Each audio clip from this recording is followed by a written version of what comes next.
After abusing me for my entire life, my parents finally started loving me, but only after realizing they could make money off of me. So I let them think they won, only to absolute ruin them when the time was right. I ruined my parents' lives before I was even born. They were the dream power couple. Met in high school, went to the same university, had a dream about backpacking across continents together, and then, during sophomore year, they didn't use a rubber. My father fertilized my mother, and I was created. They actually wanted to terminate, but both sets of grandparents shut that down fast. So, because of me, everyone was whispering about my mom's pregnant belly. It got so bad that she dropped out of the degree she'd wanted her whole life. As you can imagine, she didn't like me much after that. Actually, she straight up resented my existence. But thanks to my grandparents, I never found that out until I was 5. Because up until that point, I legit thought my mom was my sister and my grandparents were my actual parents, because she wanted nothing to do with me. If I ever tried getting her attention, she'd either completely ignore me or snap at me. And as for my dad, well, he wasn't even in the picture, so I had zero clue he existed. Meanwhile, they kept dating like nothing had changed. By the time I started walking and talking, Dad had graduated and suddenly developed a conscience. He started showing up on weekends, and I just thought he was some random friend of my grandparents that my mom hated. That's how I finally figured out that this family friend was actually my father. Once Dad landed a decent job, he suddenly wanted me to live with them. Mom was completely against it, but my aging grandparents basically forced them into it. So, at 5 years old, I reluctantly moved in with these strangers who happened to be my biological parents. Saying it sucked would be the understatement of the century. It felt like someone had turned off the sun, and throughout their emotional neglect, my mom would constantly remind me how lucky I was that they took me in, and in the same breath, she'd threaten to kick me out over any tiny mistake. Dad worked crazy hours and came home exhausted. Whenever I tried bonding with him, he'd brush me off with, "I can't deal with you right now." I went from being surrounded by love to living with people who couldn't stand the sight of me. I became so terrified of her reactions that I started doing perfect schoolwork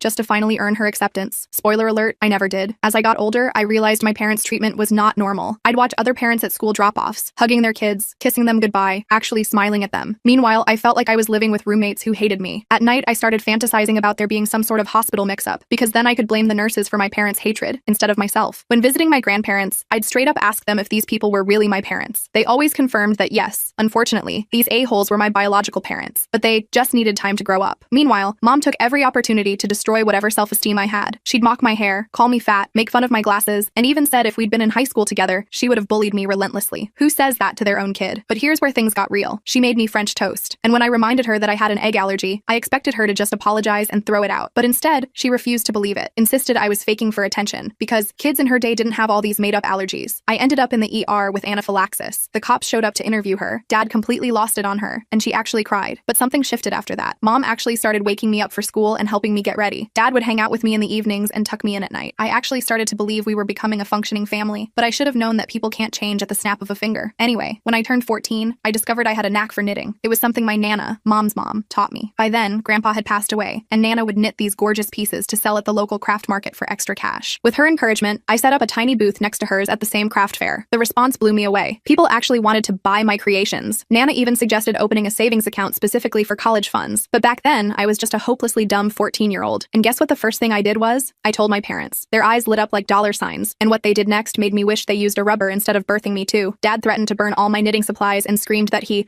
wasn't busting his ass to pay for my education so I could waste time on stupid crafts. Mom banned me from visiting Nana's house entirely. They demanded I hand over all my earnings, but when I told them Nana was keeping it safe, they called her and started screaming about how they deserved every penny of my money. That's when I realized they hadn't changed at all. They were still the same selfish jerks they'd always been. I wasn't about to give up my passion or the money that could fund my escape to college. Knowing my parents, they probably wouldn't even help with tuition, so I needed to take control of my future. I came up with this whole scheme where I'd tell my parents I was sleeping over at my BFF's house on weekends. She was totally in on it. But I'd actually go to Nana's place to knit and fulfill orders. Nana was crucial in building my business, and I also started using Instagram, TikTok, and Facebook to reach more customers. Social media was a game changer. Suddenly, I could share my work with people everywhere. What started as a tiny booth at the local fair became a thriving online shop. Nana helped me open a joint bank account with her as co-owner. I trusted her completely, and thanks to her, I could save everything for college. She believed in me when my own parents just wanted to take my money. Then disaster struck. Mom went through my phone one day and discovered I was still running my business behind their backs. All hell broke loose. They screamed at both me and Nana, demanding I withdraw everything I'd earned and hand it over since they'd raised and taken care of me. I nearly broke down trying to explain the money was for my future education, and I wasn't hurting anyone. Dad ranted about how he couldn't trust me anymore, and Mom forced me to delete my Instagram while she watched. I cleverly just deactivated it, planning to reactivate once I was free. They went nuclear with restrictions. No phone access from 9 a.m. to 4 p.m. and midnight to 8 a.m. Location tracking. Monitoring my entire browser history. I got notifications if I searched for freaking underwear. Limited hangouts with friends to twice weekly with mandatory check-ins, and occasional supervised visits with Nana, but absolutely no knitting allowed. The punishment? Taking away all communication privileges. Some days I just wanted to run, but at 16 I had nowhere to go. I managed to convince them to let me work at a local coffee shop, but they demanded 25% of those earnings too. I agreed without fighting. Giving them their cut was while secretly passing the other 75% to Nana for my escape fund. They made life unbearable, randomly barging into my room to search it, going through all my messages, constantly tracking my location. If I broke any of their insane rules, I'd either get grounded or they'd take more of my earnings that week. Through it all, I focused on getting perfect grades. I knew a good college was my only ticket out, so I worked my ass off. The night before my 17th birthday, I packed everything I'd bought myself, leaving behind anything they'd given me, including my phone, which I factory reset. My plan was set. Nana picked me up early morning, and I officially moved out. My parents were shocked. They argued with Nana and threatened to call the cops. I told them to go ahead since I was 17 and could make my own decisions now. They tried guilt-tripping me that everyone would think I was ungrateful for abandoning them. I couldn't care less. When they threatened to withhold college support, I just smiled, knowing I had my own money and scholarship prospects. Walking out of that house felt terrifying, yet liberating. Those first weeks at Nana's were absolute heaven. No more surveillance state. First thing I did was buy a new phone with a new number. Then Nana and I went to the bank so I could convert my minor account to an individual one. Having my own card and account without needing permission felt amazing. I reactivated my Instagram and went back to business. Nana even gave me space in her house for a little studio. Just a week after moving out,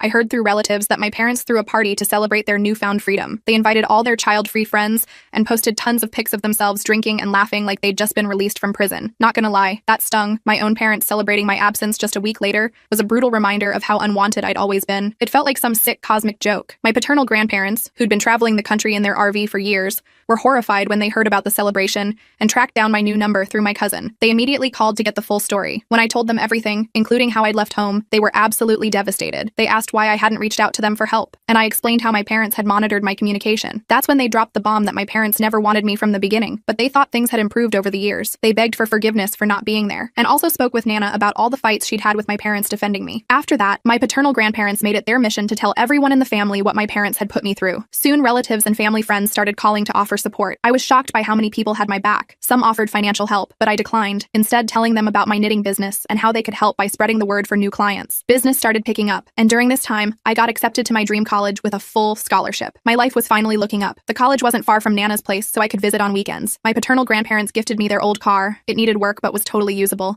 making it easier to visit Nana. A friend who worked for the local paper asked to write a story about me. There weren't many teenage entrepreneurs in our area with their own businesses, and she thought my story might inspire other kids in tough situations.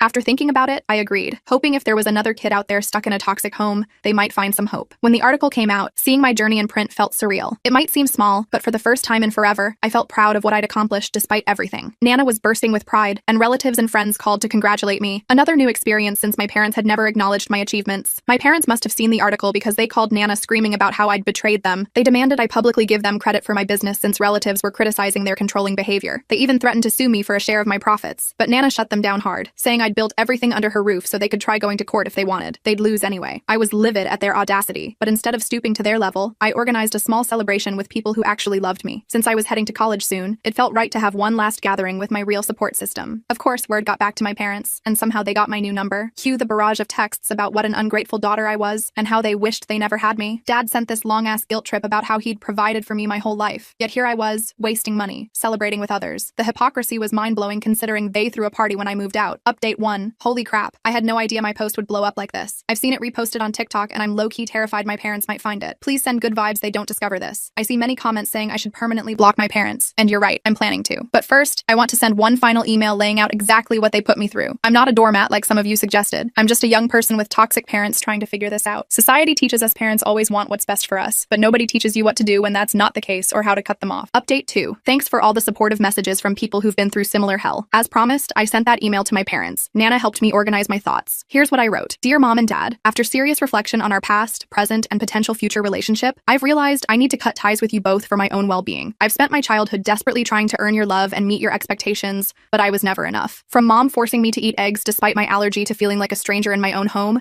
your actions shaped my understanding of how toxic our family dynamic is. I held on hoping for connection that never materialized. When I found purpose in knitting through Nana's guidance, I thought it might bridge our gap. Instead, your attempts to control and take my hard-earned money only confirmed I needed to escape this environment. This isn't revenge, it's self-preservation. I'm building a life free from toxicity and filled with the support every kid deserves. I hold no hatred toward you, but must prioritize my mental health. Thank you for pushing me to become independent and for underestimating me. I wish you happiness in your child-free life. Please respect my decision for no further contact. I cried while writing this. Even knowing all the awful things they did, it's still heartbreaking that parent-child bond we're conditioned to value. After sending it, I blocked them everywhere. I'm heading to college soon and honestly pretty nervous. Nana and my paternal maternal grandparents are helping me move into my dorm. I'm excited to meet new people and make friends. For those asking, yes, I'm keeping my knitting business going through college. It's my passion, and I'll make it work with my studies. Update 3. Wow, 6 months since my last update. Life is completely different now. First off, I'm thriving in college. Classes are tough, but I'm maintaining good grades. Even with my successful business, having a degree will be my safety net. I've made incredible friends here who even help me get more knitting orders. College has opened my world to new experiences and different perspectives. Such a change from the isolation I felt growing up. Oh, and I've been dating this guy Alex for 2 months now. He's pretty great, so we'll see where things go. Every weekend I visit Nana and we work from her little studio filling orders. Business is booming and the customer feedback is amazing. It's wild how following my passion has given me both financial stability